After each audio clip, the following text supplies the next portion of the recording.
ধর্মকথা 365-এর আজকের পর্বে আপনাদের স্বাগত।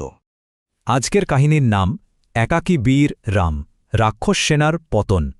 তো গত পর্বে আমরা ঠিক যেখানে শেষ করেছিলাম, শূর্পণখার অপমানের প্রতিশোধের আগুন দাউ দাউ করে জ্বলছে, আর সেই আগুনের বদলা নিতে তার দুই ভাই খর আর দূষণ নিয়ে আসছে, ভাবা যায়, 14,000 রাক্ষসের এক বিশাল বাহিনী।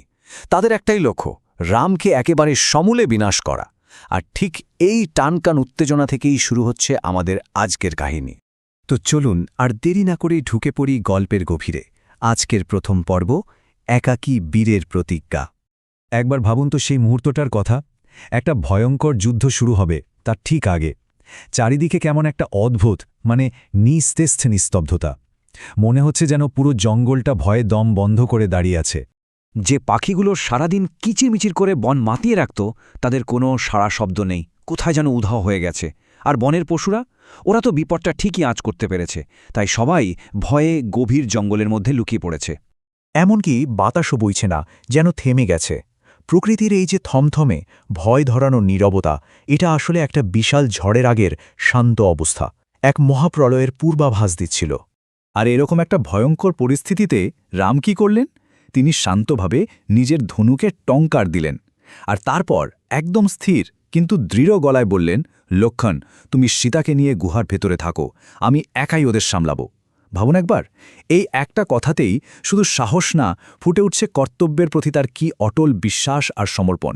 রামের এই প্রতিজ্ঞা শেষ হতে না হতেই সেই ভয়ঙ্কর নিস্তব্ধতাটা ভেঙে খান খান হয়ে গেল, কারণ এবার শুরু হলো অশুভ শক্তির সেই নারকীয় গর্জন।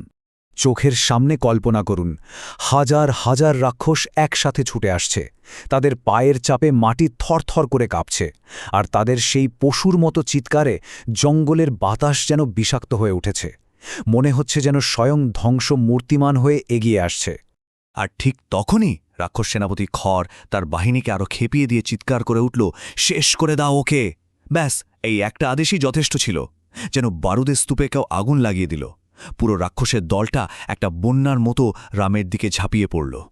কিন্তু একদিকে যখন এই প্রচণ্ড অসুরিক তাণ্ডব চলছে, তার ঠিক উল্টো দিকে কি দেখা গেল? দেখা গেল ধর্মের শান্ত কিন্তু অমোঘ শক্তিকে, এক কথায় ঈশ্বরের ন্যায়দণ্ড।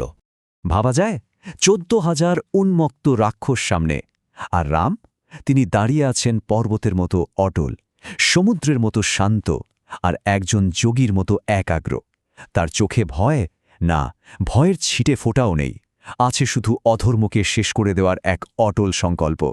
চোখের পলকে তিনি ধনুকে তীর লাগালেন, আর তারপর যা শুরু হলো, সেটাকে ঠিক যুদ্ধ বলা চলে না, ওটা ছিল এক ঐশ্বরিক লীলা। তার ধনুক থেকে যেন আগুনের ঝড় বেরিয়ে আসছিল, আর প্রত্যেকটা তীর, প্রত্যেকটা তীর একদম নিখুঁতভাবে গিয়ে এক একটা রাক্ষসের প্রাণ কেড়ে নিচ্ছিল। প্রথমে শেষ হল দূষণ। রামের একটা মাত্র তীরেই সে মাটিতে লুটিয়ে পড়ল। নিজের ভাইয়ের এই অবস্থা দেখে খর তোর রাগে পাগল হয়ে গেল।